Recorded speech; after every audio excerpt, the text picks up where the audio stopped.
Donc, bienvenue au troisième tutoriel euh, de la création d'un jeu de casse-briques sur Construct 3.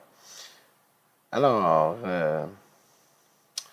ce qu'on va faire dans ce tutoriel-ci, c'est que nous allons créer un menu pour notre jeu et on va créer un deuxième niveau. Donc, premièrement, ici, je vais commencer par changer le nom de scène 1 pour niveau 1. Et donc, ici, la feuille d'événement 1 fonctionne avec le niveau 1. Donc, je vais aussi renommer cette feuille d'événement niveau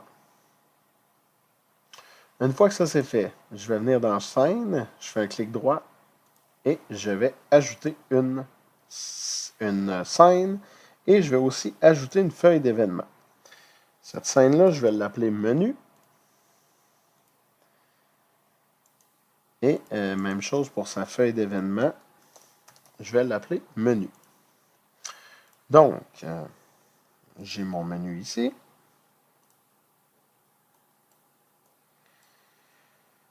Je vais commencer par lui mettre un joli titre. Excusez. Non, j'efface. Ce n'était pas un sprite que je voulais faire. Supprimer. Je vais y aller avec un texte. Donc, insertion. Texte.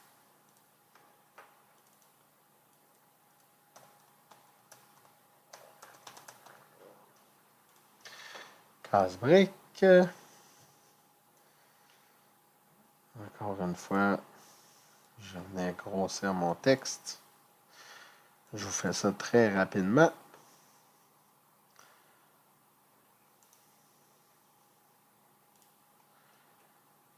Je vais insérer un nouvel objet, un sprite. Je vais me faire très rapidement un bouton, pas de cette couleur-là, un bouton comme ça.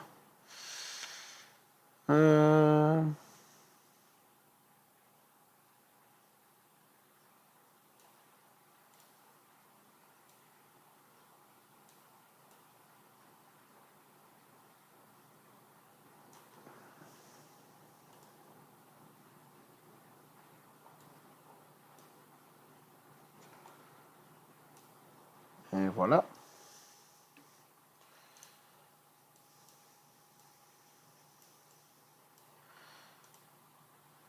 Ici aussi, dans les objets, je vais m'ajouter un sous-dossier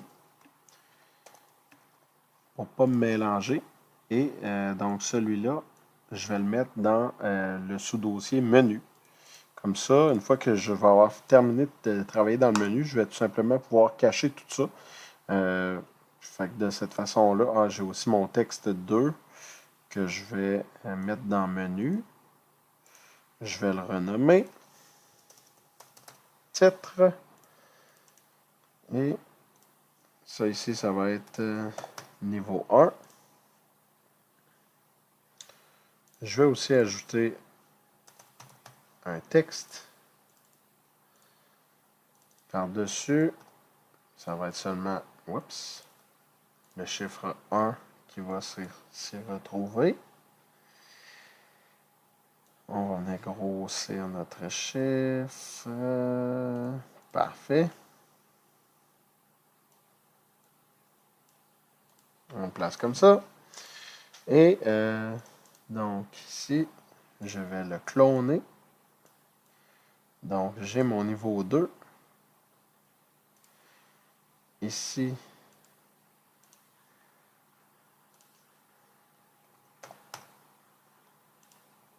oh, je vais marquer level 1, tiens, comme ça. Je vais le mettre dans le menu. Je vais aussi cloner ça pour avoir un niveau 2. Je vais tout simplement changer mon 1 pour un 2. Et voilà. Donc, je vais premièrement venir dire à mon jeu casse-brique Oups. Casse-brique. Je vais venir lui dire que la scène initiale, la première scène du jeu, c'est la scène menu. Donc, par exemple, si c'était une application, on ouvrirait l'application et donc ce serait la première page là, qu'on verrait. Donc, parfait. Dans ma feuille d'événement menu, qui est une nouvelle feuille d'événement, je n'ai rien. Donc, je vais ajouter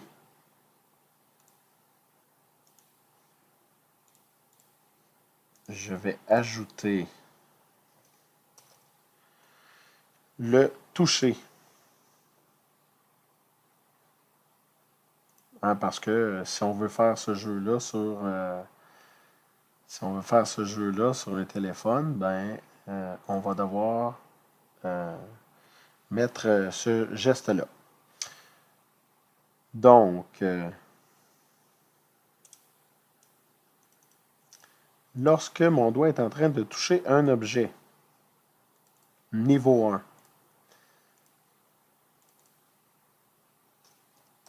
je vais dire aller à la scène du niveau 1.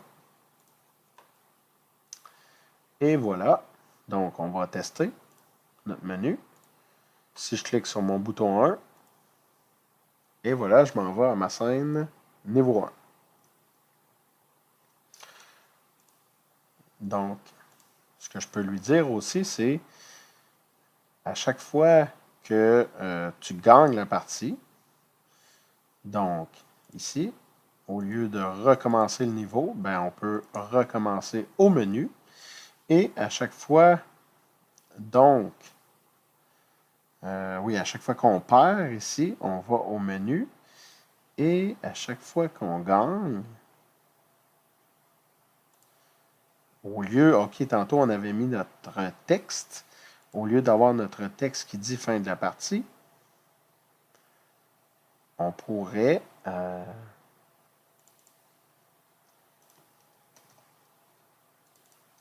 retourner au menu. Donc, ici, on pourrait tout simplement changer notre texte au lieu de fin de la partie. Ça pourrait être tout simplement bravo. Et pour que le joueur ait le temps de lire, on pourrait ajouter attendre 2 secondes juste avant d'aller au menu. Donc, de cette façon-là, si je vais au niveau 1 et que je perds,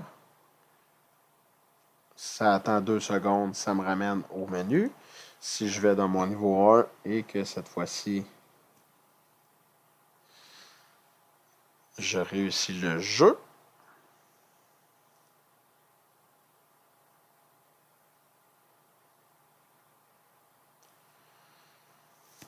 bravo, 2 secondes, on retourne à l'écran du menu. Donc, ça fonctionne. Reste plus qu'à créer notre niveau 2. Donc, pour faire ça, je vais tout simplement dupliquer la scène niveau 1, qui va automatiquement s'appeler niveau 2. Et donc, elle est ici. Donc, je vais m'amuser un petit peu. Je vais rajouter des briques. OK, je pourrais les coller. OK, donc, c'est le temps d'être créatif. Là, j'ai pas pris le temps de les aligner, là, mais dans la première vidéo, je vous montrais comment les aligner. Puis j'avais dit aussi que nous allions créer une nouvelle brique. Donc, pour faire ça, ce qu'on va faire, c'est qu'on va venir cloner notre brique, qui va s'appeler brique 2. Moi, je vais l'appeler brique indestructible.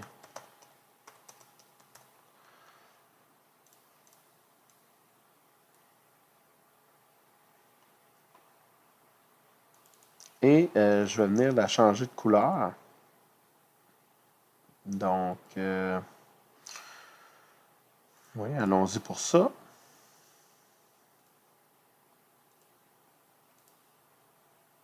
Oh, ça, c'est peut-être trop.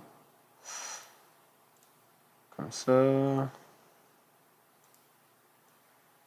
Comme ça, oui. Parfait, on voit une différence. C'est pas très joli.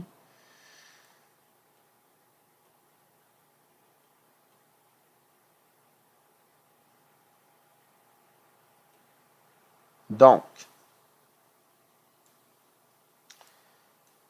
cette brique-là,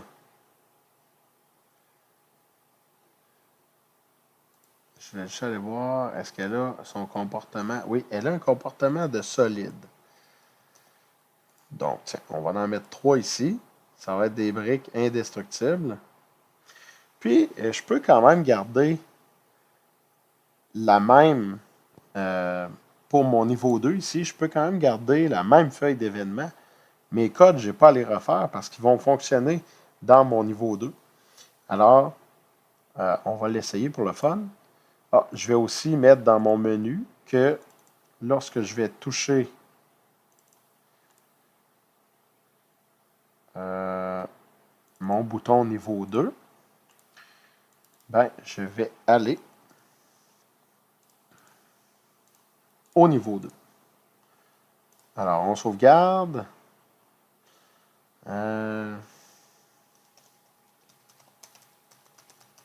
Casse-brique, enregistrer. OK. On essaye ça. Donc, je m'envoie au numéro 2. Et comme j'ai mis aucune... Et là, ça va être un petit peu difficile. Comme j'ai mis aucun code pour cette bloc-là, ben, ce bloc-là vient d'agir comme un bloc indestructible. Et vous voyez quand même que mon niveau que j'ai fait très rapidement fonctionne. Et même si j'avais changé le nombre de briques, ben, mon code que j'avais fait dans le premier vidéo a fonctionné. OK, parce que mon code ici a compté le total des briques au début de la scène. Donc, c'est bien juste celle qui s'appelle brique. Donc, celle qui s'appelle brique indestructible, ben celle-là, le logiciel ne la prend pas en compte. Donc, de cette façon-là, c'est comme ça que vous allez être capable de faire plusieurs niveaux et de vous amuser à créer un jeu complet de casse-briques.